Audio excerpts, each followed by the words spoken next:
Hello everybody, today we will discuss about the dispersion calculation regarding with the dispersion। देखिए मैं already dispersion के बारे में discuss कर चुका हूँ और उसकी थ्योरी दे चुका हूँ।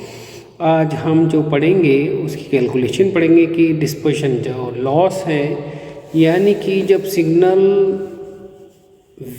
जैसे ये आपका ऑप्टिकल फाइबर है, सिग्नल जो है इतना है और जो वो पास करेगा उससे, यानी कि अगर मैं इस तरीके दिखाऊँ, इस तरह से मूव करा आगे साइड, तो ये फैलता चला जाता है। इसे वो कहते हैं डिस्पर्शन। यानी अगर वेव जो है लाइट वेव ऐसे स्ट्रेट चले तब तो डिस्पर्शन नहीं होता, अगर क्योंकि डिस्पर्शन होता ही इस वजह से है कि लाइट का फैलना। तो लाइट जब चल रही है और वो फैलती चली जाती है तो इसे डिस्पर्शन कहते हैं। यानी लॉस जो है ब्रॉडनिंग हो जाता है और सिग्नल जो है लॉस होने लगता है। तो इसके रिगार्डिंग जितना कैलकुलेशन है वो आज हम इसमें करेंगे। उसमें करने से पहले आपको कुछ फार्मूला याद होना चाहिए। एक तो आपको न्यूमेरिकल अपर्चर का फार्मूला याद होना चाहिए, साथ में आपको speed is equal to distance upon time का फार्मूला याद होना चाहिए, क्योंकि हम इसमें टाइम कैलकुलेशन ही करेंगे। और फिर आपको इसमें रिफ्रैक्टिव इंडेक्स का फार्मूला याद होना चाहिए, जिसे हम इसमें यूज़ करेंगे। Here the calculation of the dispersion is shown, and this is the optical fiber shown. This is a step index fiber is given. Here in step index fiber the refractive index is differed abruptly. यहाँ पर आप देखेंगे refractive index जो है वो एकदम से change होता है। यहाँ N1 है, यहाँ N2 है, ये जो है इसकी क्लैडिंग है, ये कॉन्सेंट्रिक होता है, कॉन्सेंट्रिक, और ये स्फेरिकल होता है। मतलब आप देखेंगे सिलेंड्रिकल में है और ये सिलेंडर रहता है। तो अब यहाँ से जो लाइट है वो जा रही है O से A से B से C, यहाँ पर रिफ्रैक्टिव इंडेक्स से मुड़ के जाती है और ये एंगल थीटा से इंसिडेंट करती है, रिफ्रैक्टेड एंगल से ये रिफ्रैक्ट करती है with the axis. In English version, I can say as considered a ray OA at an angle theta I on the entrance aperture of the optical fiber is shown in the figure OA. With the axis of the core is this one.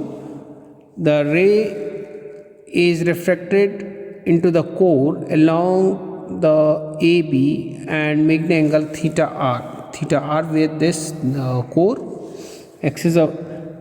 With the axis of the core, now the ray strike at the upper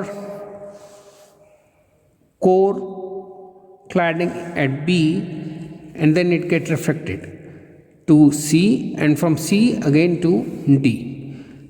And let us consider the distance between B to D is L.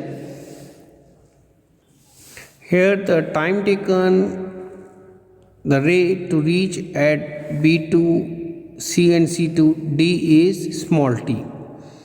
So in Hindi I can say कि भाई यहाँ A से D के बीच में distance है wire का, वो length L है, और टाइम टेकन जो इतना उसने लिया A से B से C और C से D तक पहुँचने में, उसमें T से रिप्रेजेंटेशन है।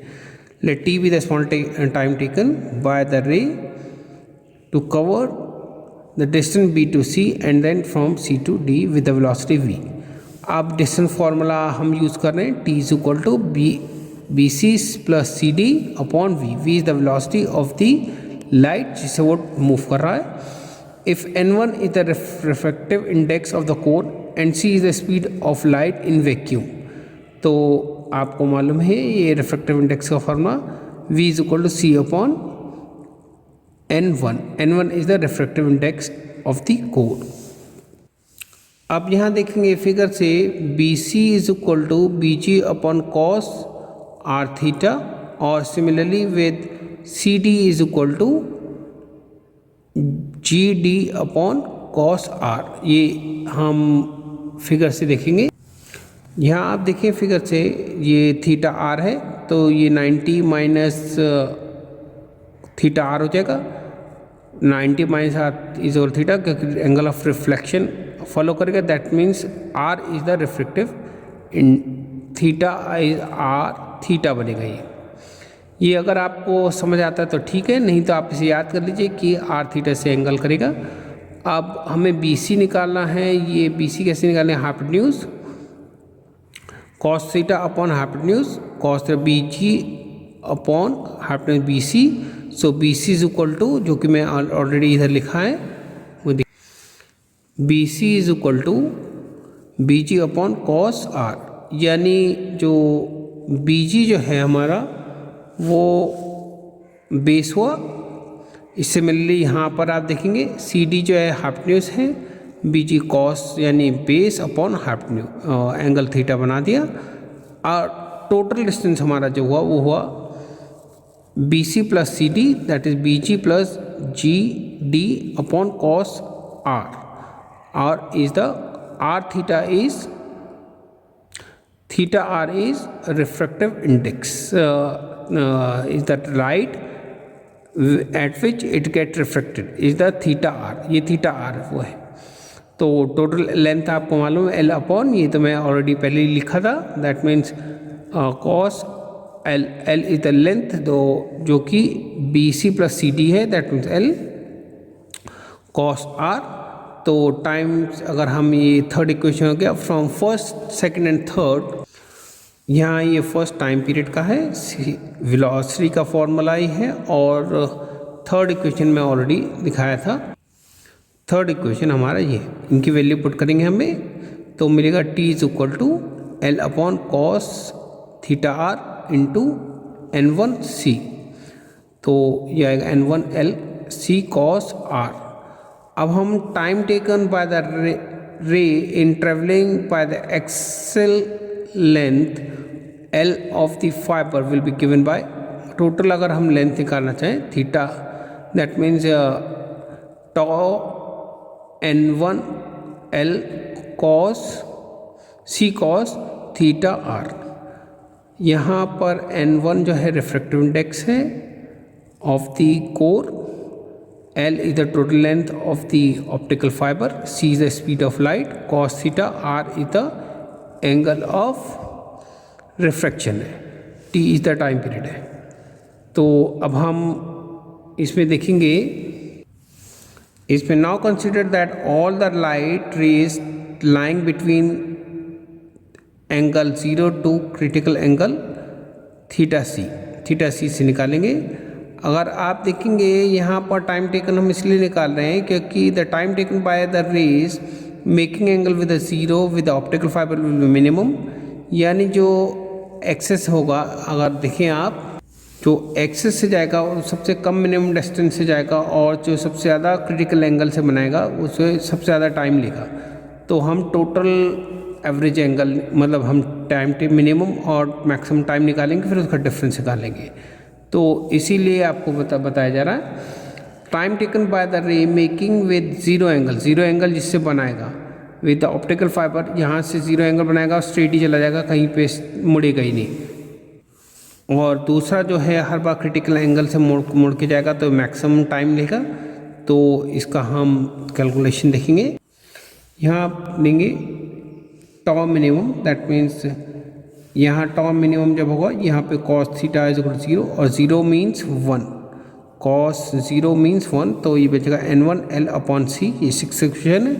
तब अब हम मैक्सिमम के देखें, यहाँ टी मैक्सिमम ये tau maximum is equal to जब क्रिटिकल एंगल रहेगा N one L C cos theta C, critical angle is equal to cos critical angle is n2 अपॉन n1, इसकी वैल्यू पुट कर देंगे यहाँ पर हम n2 अपॉन n1, ये न्यूमरेटर में चले जाएगा, n1 square l upon c n2। Time interval delta tau at the output is given by delta tau is equal to tau maximum minus tau minimum. तो टॉ मैक्सिमम की value ये थी, minimum की मैं पिछले कैलकुलेट करी थी जो कि आपको दिखाया भी था। ये वैल्यू टॉ मिनिमम की वैल्यू है, तो इसकी वैल्यू पुट करेंगे और हमें मिलेगा टॉ मैक्सिमम टॉ मिनिमम। तो इसमें जो कॉमन आ रहा है n1 l अपॉन सी कॉमन कर देंगे, तो n1 upon n2 minus one LCM लिया, N1 minus N2 upon N2। तो अब जो वैल्यू आएगी हमारी, दिस इज डेल्टा ले लिया हमने, ये वैल्यू को डेल्टा लिया है, यानी N1 minus N2 upon N2, ये डेल्टा यूज़ किया है।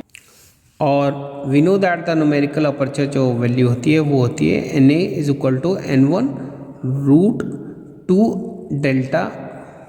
तो इसी वैल्यू पुट करेंगे हम इसमें, तो delta tau is equal to L upon 2 N1 square upon N1 C। तो ये हमारा जो वैल्यू आई है, ये आई है dispersion in terms of numerical aperture, यानी delay in difference in time, that means delta tau. That means you can say as it is estimating the maximum pulse broadening, maximum pulse broadening का ये formula है। आज के लिए बस इतना ही, और जिन्होंने मेरा चैनल सब्सक्राइब किया है सब्सक्राइब कर दें, शेयर करें और लाइक करें, जिससे कि उनका स्ट्रॉन्ग फिजिक्स बेस रहे और अपना वो स्ट्रॉन्ग फिज़िक्स बेस बनाएं, अपना खूब नाम रोशन करें। और ये ज़्यादातर क्लिप्स में उन स्टूडेंट के लिए बनाता हूं जो वीक हैं फिज़िक्स में और उनके पास अच्छी बुक्स या अच्छे टीचर ना होने की वजह से उनका वीक फिज़िक्स हो गया है। और मेरी क्लिप्स को सुनकर उनको समझ के उनके क्लिप्स में पढ़ करके उसका अपना स्ट्रॉन्ग बेस बनाएंगे और अपना खूब ब्राइट फ्यूचर करेंगे। आज के लिए बस इतना ही। Thank you.